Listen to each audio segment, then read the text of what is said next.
Assalamualaikum warahmatullahi wabarakatuh. Kami dari kelompok 5 akan mempresentasikan bahasa C++ dengan menggunakan metode STAR. Di sini kami mengimplementasikannya dengan sistem aplikasi untuk perpustakaan. Baik, sebelum untuk dilanjutkan, izinkan kami untuk memperkenalkan diri.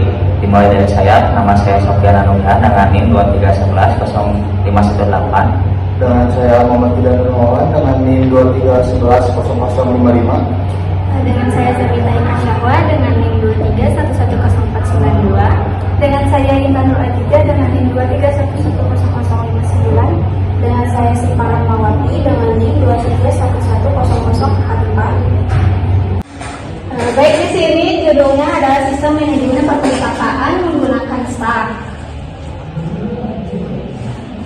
Definisi STAR sendiri merupakan sebuah struktur data yang digunakan untuk menyimpan sejumlah objek atau variabel. STAR terlihat seperti tumpukan dalam bentuk fisik. Karakteristik khas dari STAR adalah penggunaan aturan LIFO, yaitu last in first out. Artinya, data yang terakhir dimasukkan ke dalam STAR akan menjadi data pertama yang diambil atau dikeluarkan. Di sini ada 5 operasi STAR. Yang pertama itu pass, artinya adalah menambahkan elemen baru ke dalam STAR pada posisi teratas. Yang kedua ada pop, yaitu menghapus elemen teratas dari STAR dan mengembalikan nilainya. Yang ketiga ada pick atau pop, yang merupakan mengecek elemen teratas dari STAR tanpa menghapusnya. Yang keempat ada disempty, yaitu memeriksa apakah STAR kosong atau tidak. Yang terakhir ada size, yaitu mengembalikan jumlah elemen dalam STAR. Fungsi dan kegunaan STAR sendiri adalah struktur data yang digunakan dalam evaluasi dan konversi ekspresi aritmatika. Digunakan juga dalam manajemen memori dan dipakai untuk memproses pemanggilan sebuah fungsi. Baik, di sini ada jenis-jenis struktur data STAR. Yang pertama ada STAR diimplementasikan dengan array. Array merupakan jenis metode STAR yang menyimpan sebuah data dan akses ke data yang terakhir dimasukkan ke STAR. Dan yang kedua ada STAR diimplementasikan dengan linked list. Linked list dapat menambah atau mengurangi data dalam STAR tanpa terbatas oleh ukuran tertentu. Dan yang ketiga ada double end STAR. Double end STAR ini metode ini dapat membuat operasi push dan pop dilakukan pada kedua ujung depan dan belakang STAR. Dan keempat ada circular STAR, yaitu diimplementasikan dengan menggunakan array. Dan yang kelima ada dynamic STAR. Dynamic STAR sendiri yaitu dapat disesuaikan ukurannya selama program berjalan. Implementasi STAR biasanya menggunakan English. Dan yang keempat ada undo redo STAR, yaitu dipakai untuk melakukan operasi undo dan redo pada sebuah aplikasi. Baik, di sini STAR memiliki 2 jenis berdasarkan kemampuan penyimpanan data, yaitu ada register STAR, yaitu keadaan di mana STAR yang hanya mampu menampung data dalam jumlah kecil. Kedalaman maksimum pada register STAR cenderung dibatasi karena ukuran unit memorinya sangat kecil dibandingkan dengan memori STAR. Dan yang kedua ada memori STAR, yaitu jenis STAR ini memiliki kedalaman yang cukup fleksibel dan mampu menangani masalah dalam skala lebih besar dibandingkan jenis sebelumnya. Baik, di sini saya akan menjelaskan kelebihan dan kekurangan menggunakan STAR. Yang pertama, kelebihan menggunakan STAR. Dalam menggunakan sebuah metode dan menjalankan atau membuat sebuah program, pasti memiliki kelebihannya. Kelebihan dari metode STAR diantaranya dapat membantu mengelola data berdasarkan prinsip operasi LIFO yang tidak bisa dilakukan dengan linked list dan array. STAR memungkinkan kita untuk mengontrol bagaimana memori dialokasikan dan tidak dialokasikan. STAR juga tidak mudah rusak, jadi itu juga menjadi alasan kenapa STAR cenderung lebih aman dan dapat diandalkan. Yang terakhir, variabel STAR tidak dapat diubah ukurannya. Di sini ada kekurangannya, yaitu memori yang cukup terbatas. Terlalu banyak membuat objek di STAR dapat meningkatkan risiko STAR overload. Di dalam STAR, akses data secara acak tidak bisa dilakukan ketika menyimpan variabel akan ditimpa. terkadang akan menyebabkan perilaku fungsi atau program yang tidak terdefinisi, dan yang terakhir, jika staf berada di luar memori, maka dapat menyebabkan penghentian yang tidak normal.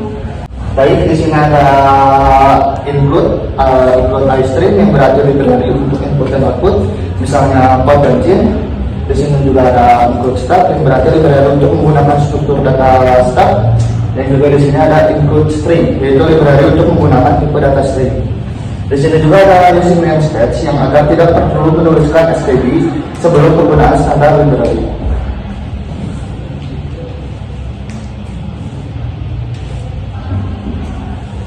Di sini ada struktur data yang mendefinisikan struktur data untuk menyimpan informasi buku, yaitu seperti judul, penulis, dan juga tahun. Di sini juga ada fungsi tambah buku yang di sini berfungsi untuk menambahkan buku baru ke dalam staf perpustakaan. Nah, di sini ada font string yang berreferensi ke staf perpustakaan. Ada juga font string dan judul, font string dan penulis, dan ini tahun yang berarti parameter untuk judul, penulis, dan tahun terbit buku. Ada juga buku baru, judul, penulis, tahun yang membuat objek buku baru, dan juga ada perpustakaan push buku baru yang menambahkan buku baru ke staf. Di sini ada fungsi hapus buku dan berfungsi untuk menghapus buku terakhir di staf perpustakaan.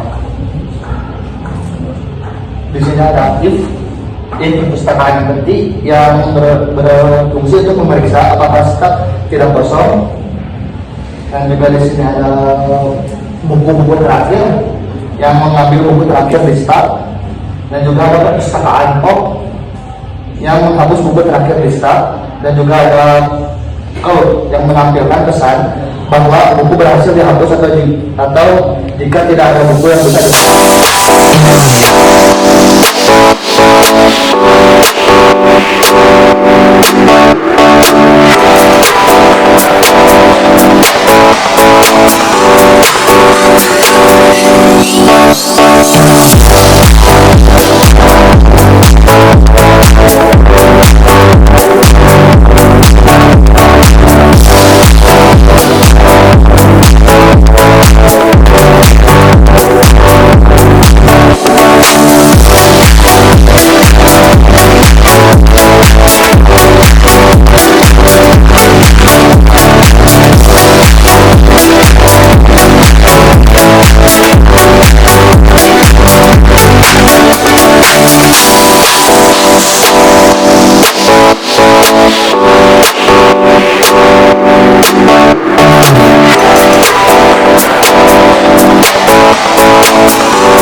Baik, sekian nanti hasil presentasi kami. Mohon maaf apabila ada kesalahan. Wassalamualaikum warahmatullahi wabarakatuh.